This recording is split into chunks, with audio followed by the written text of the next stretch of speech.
You cross your fingers and hold your heart. It's curtain time and away we go. Another opening of another show. In a green and white building where a barn once stood in Lancaster County's Ephrata Community Park, a group of alchemists comes together every year to fashion pure gold from modest materials. The gold is of the theatrical variety, and the magicians in charge are the actors and directors, the technicians, designers, and costumers of the Ephrata Playhouse in the park. The 300-seat Playhouse is the performance space for the Ephrata Performing Arts Center, or EPAC, a nonprofit community theater that presents 7 shows a year between March and December, plus 2 family productions and a summer theater camp for kids. Jim Ruth, a retired newspaper theater critic who began reviewing Ephrata shows back in the 1960s, now sits on EPAC's board of directors. As the longtime entertainment editor of the Lancaster Sunday News, Jim reviewed the work of all sorts of theater companies, from local to regional to Broadway, but he always found something special at EPAC. All of them had their qualities that are to be admired, and strengths. But EPAC is the first one that I saw that had a ferocity of ambition to be something more than community theater. They didn't play it safe. They chose risky work. They chose stuff that was not going to sell itself. It wasn't Rodgers and Hammerstein and Neil Simon. And not only that they did it, but they did it unbelievably well, considering community theater. And they became a magnet for all the really serious amateur actors, amateur meaning only they weren't paid, not amateur as a talent gauge. And that just fed on itself.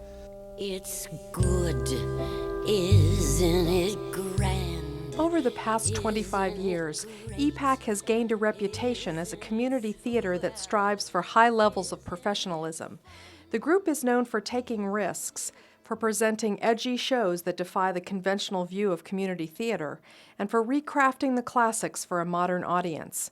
The company has performed a number of shows by Stephen Sondheim and has presented many plays that Lancaster County audiences might otherwise never have had a chance to see. Our mission, why we exist, is to offer modern, in basically a rural community, and not a metropolitan community, not a particularly diverse community, to offer a sense of what the modern artist is thinking about, where the art is going, what people are, we always try to offer that. We always like something different. And that is, I can only speak for myself, the reason that we exist is to offer the difference. And it might not be, like I said, we're the HBO of the, of theaters around here, it's not for everyone, but we offer what I think progressive theater is. And even when we do a classic old piece like Oklahoma, we try to look at what it says to our generation. I think that Sunday in the Park with George at Ephrata Performing Arts Center was one of the most remarkable pieces of theater I've ever seen anywhere in my life, bar none. I thought their Jekyll and Hyde was superior to New York. I followed that show from Houston Alley Theater to On Road to Broadway and back to tour again. And I know this may sound unbelievable to people who haven't experienced that, but I'm sincere when I say that.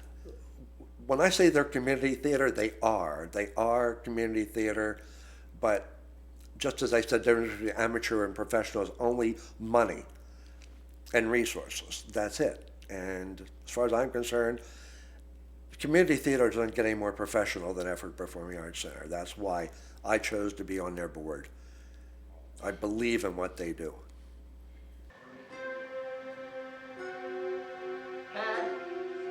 One of EPAC's interesting offerings this season is Altar Boys, a musical spoof of a Christian boy band. Shown here in rehearsals, the production was directed and choreographed by Cody Smith, a former EPAC performer who now dances at Radio City Music Hall. Ready, 5, 4, 3, 2, 1, go! Hop, hop.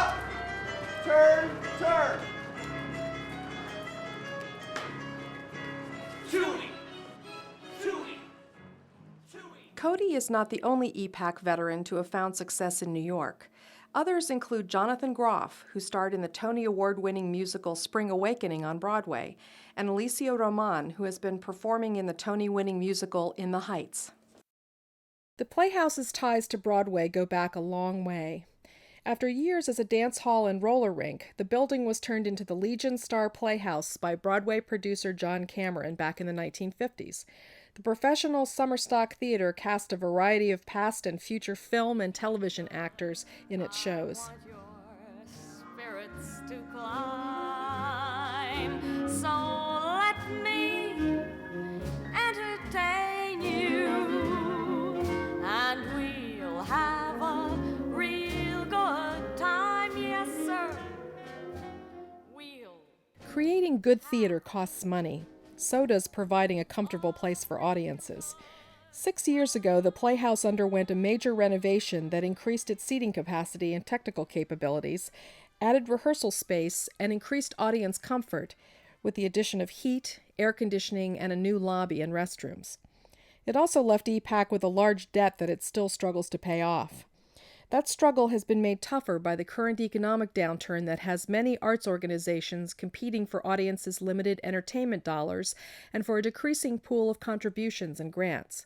This has left EPAC fighting to survive and to fill its theater seats. Money makes the world go around, the world go around, the world go around. Money makes the world go around. One of our largest concerns is our individual ticket sales.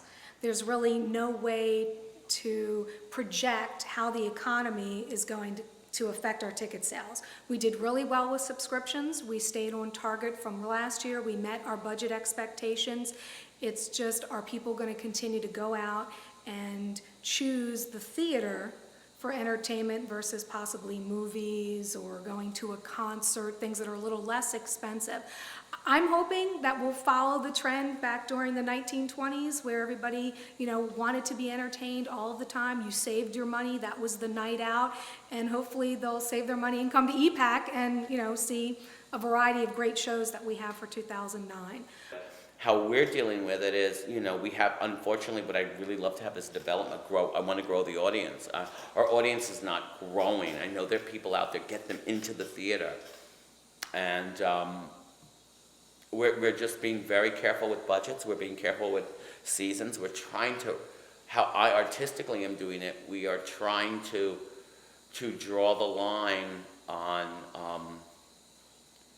shows. I mean, keep our artistic integrity, and yet, balance the budget. Really look at it and know, okay, we just did a production of House of Blue Leaves, which I thought was a wonderful production and got good reviews. Good to great. I mean, good to great reviews. And, it cost more than it made.